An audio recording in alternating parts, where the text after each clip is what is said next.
Ikaw po, napanood mo rin po ba yon? Ang sabi po ng mayor, ito pong armored car niya ay pinagawa daw po niya dun sa ang daming nagtatanong kung saan daw pinagawa ni mayor yung armored car niya. Ito po yung itsura nung kanyang armored car noong tinamaan, noong napanood natin na nakagano'n.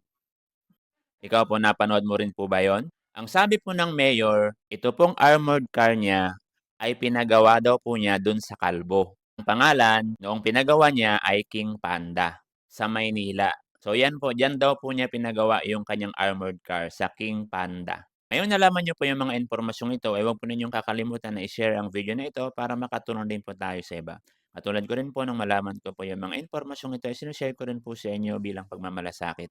Maaaring para po sa atin simple lang po yung pagpindot, pero para po sa mga makakapanood po nito ay malaking bagay po ito para sa kanila. Kung nagustuhan po ninyo ang video nito, pwede po ninyo akong i-follow para updated po kayo sa mga bagong video na gagawin ko na katulad po nito.